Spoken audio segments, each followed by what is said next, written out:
Api berkobar membakar gedung Sekolah Dasar Negeri 01 Cempaka Baru Kemayoran, Jakarta Pusat, Minggu siang. Sejumlah warga sekitar sempat panik dan langsung keluar rumah khawatir kebakaran semakin meluas. Api diketahui pertama kali muncul dari halaman luar yang kemudian menyambar ke dinding gedung hingga atap. Bahkan sempat terdengar beberapa kali suara ledakan yang disusul dengan semburan api. Meski tidak ada korban jiwa, namun sejumlah ruang kelas di lantai 1 dan 2 ludes. Petugas pun masih menyelidiki penyebab pasti kebakaran.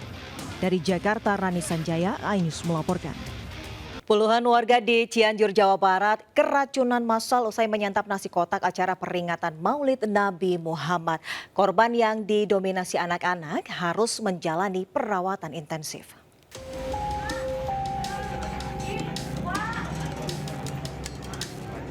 Bocah ini terus muntah-muntah meski sudah dibawa ke Puskesmas Ciranjang, Cianjur, Jawa Barat. Sejumlah pasien lainnya yang sudah menjalani perawatan juga mengalami gejala serupa. Puluhan warga keracunan makanan usai menyantap nasi kotak yang dibagikan di acara Maulid Nabi Muhammad di Desa Gunung Sari, Ciranjang. Tak hanya muntah-muntah, korban juga mengalami gejala mual, pusing, bahkan hingga diare. Total ada 38 warga yang dirawat di puskesmas, 28 anak-anak dan 10 dewasa. Selain di puskesmas, puluhan warga lainnya harus menjalani perawatan di aula desa Gunung Sari. Jam 5 sore rasanya teman-teman jam 5 sore anak saya mas. Untuk sekarang Bu, ini kondisi anaknya sendiri seperti apa Bu? Kondisi anaknya sendiri sekarang ini seperti apa Bu? Sekarang sudah alhamdulillah sudah membaik. Tadi atas wawancara kami dengan pasien itu karena makan makanan catering Pak. Di dalam itu ada nasi, tahu, tempe, mie, ada juga capcay. Nah yang paling banyak itu yang mengeluh muntah karena makan daging ayam. Guna mengetahui penyebab pasti keracunan, petugas sudah mengambil sampel nasi kotak untuk diperiksa di laboratorium Dinas Kesehatan. Dari Cianjur, Jawa Barat, Muhammad Andi Ihsan, iNews melaporkan.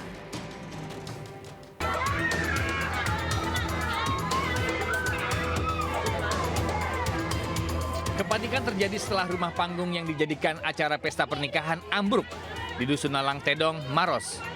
Bahkan sempat terdengar tangisan anak-anak yang terjepit kayu yang ambruk. Ambruknya rumah sendiri terjadi setelah ijab kabul selesai dan para tamu akan menyantap makanan.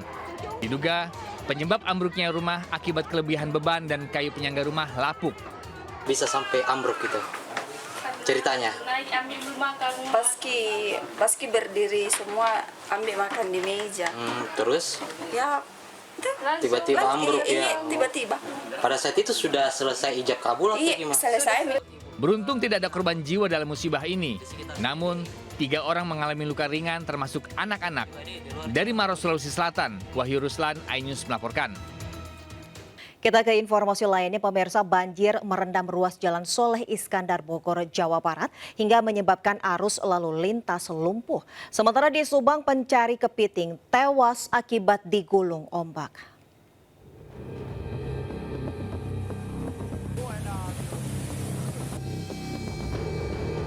Akibat diguyur hujan deras selama 3 jam, terowongan lintas bawah Jalan Soleh Iskandar, Kota Bogor, Jawa Barat lumpuh.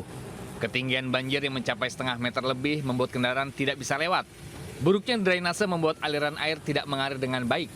Petugas BPBD dan Damkar berusaha menyedot air menggunakan alat pompa yang berlangsung selama 4 jam hingga jalan bisa dilalui.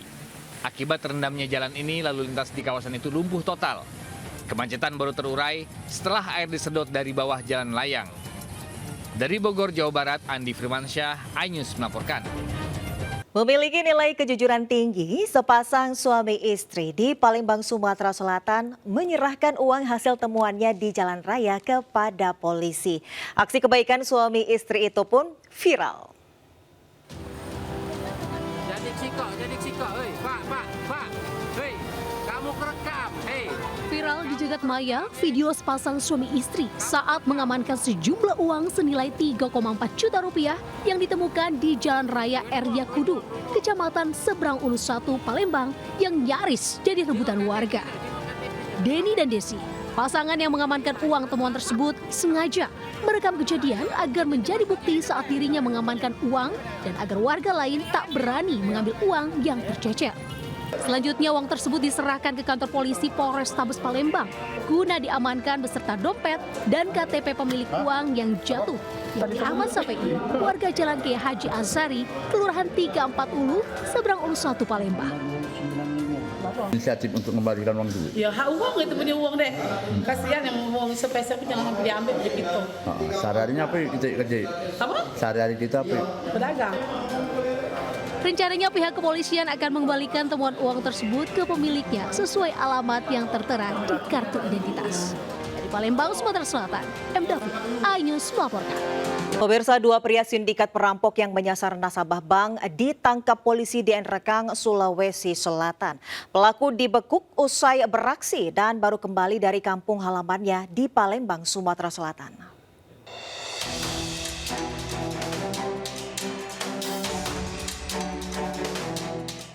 Kamera CCTV merekam 3 anggota sindikat pencurian uang sebesar 70 juta rupiah milik nasabah bank di Enrekang. Pelaku mengendari 2 motor dan berbagi peran. 1 motor mencari mangsa sementara 1 lainnya memantau lokasi. Usai melakukan aksinya, polisi menangkap 2 dari 3 pelaku, RW dan AW, di sebuah mal di Palembang, Sumatera Selatan. Kedua pelaku dibekuk saat pulang ke kampung halamannya. Mereka ditangkap di Palembang, di Sumatera Selatan, di daerah Kayu Agung. Kerugian untuk sementara lebih kurang ya 70 juta. LP-nya untuk sementara kami deteksi ada di daerah Enrekang. 1 pelaku UM kini masih buron dan terus diburu polisi. Selain 2 pelaku, polisi juga mengamankan barang bukti motor yang digunakan saat beraksi. Dari Makassar, Sulawesi Selatan, Muhammad Nurbone, iNews melaporkan. Tak jera, seorang residivis kasus pencurian kembali diringkus aparat Polresta Padang. Pelaku ditangkap lantaran sudah sangat meresahkan para pedagang di kawasan pasar karena kerap mencuri barang dagangan.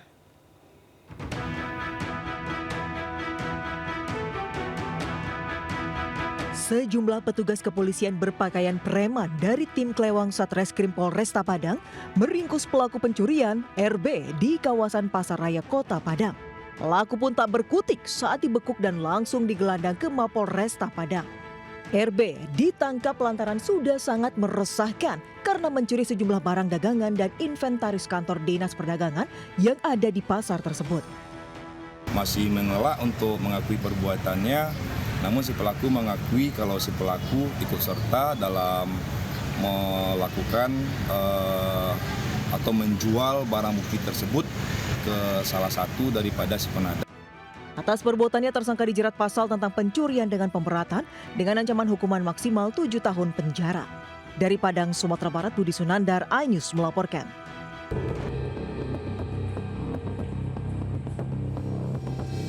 Camat Negeri Katon, Kabupaten Pesawaran Lampung, Enggo Pratama, ditemukan warga bersembunyi di kolong meja kerjanya. Ia sembunyi usai warga mendapati ratusan alat peraga kampanye salah satu paslon bupati dan wakil bupati Pesawaran dalam mobil dinas sang camat. Bersama polisi dan Bawaslu, warga pun meminta camat ini membuka mobil dinas yang terparkir di halaman kantornya. Bapak ya? Meyangan. Tidur di bawah meja bisa 3 jam, Pak. Tidur, Pak. HP-nya jatuh. Oh, itu memang mobil ini Bapak yang bawa, Pak? Pendek, Pak. Bukan. Nganternya kok pakai celana pendek, Pak? Ya, Pak. Tidur di bawah mejanya bisa sampai 3 jam ya, Bang ya? Tidur di atas kursi. Oh, Bapak minat ini. Warga meminta Bawaslu dan polisi menindaklanjuti temuan ini. Bawaslu Pesawaran pun menegaskan akan langsung memproses masalah tersebut. Dari Pesawaran Lampung, Andres Avandi, iNews melaporkan. Pemirsa, debat perdana Pilkada Jakarta berlangsung panas malam tadi membahas kemacetan dan pandemi COVID-19. Informasi ini sekaligus mengakhiri lintasan news siang hari ini. Pemirsa, berita-berita tadi juga dapat Anda baca selengkapnya melalui portal okezone.com. Saya Desvita Bionda undur diri, terima kasih. Sampai jumpa. Wassalamualaikum warahmatullahi wabarakatuh.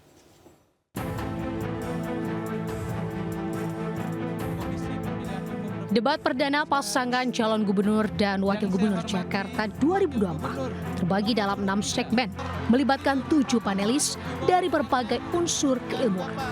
Debat dibuka pemaparan calon gubernur nomor urut 1 Ridwan Kamil yang akan menjadikan Jakarta lebih nyaman untuk semua kalangan, termasuk kaum disabilitas. Salah satu topik menarik adalah soal kemacetan Jakarta. Ketiga paslon setuju untuk meningkatkan keamanan dan kenyamanan transportasi umum dan mengurangi pergerakan dengan memusatkan aktivitas warga di satu lokasi. Mengatasi macet ada 2 ideologi. Ideologi memfasilitasi pergerakan MRT, LRT, Transjakarta, busway, bikeway, dan lain sebagainya. Kita mungkin akan coba berinovasi membuat riverway atau perahu melintasi 13 sungai di Jakarta. Transjakarta tidak cukup untuk mengatasi menyelesaikan persoalan macet di Jakarta.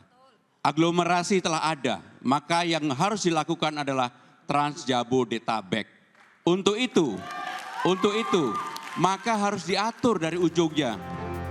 Sementara pasangan nomor urut 2, Dharma Porengko, berapi-api menjawab pertanyaan dari Ridwan Kamil terkait penanggulangan pandemi COVID-19 yang dianggap tidak berpihak pada rakyat.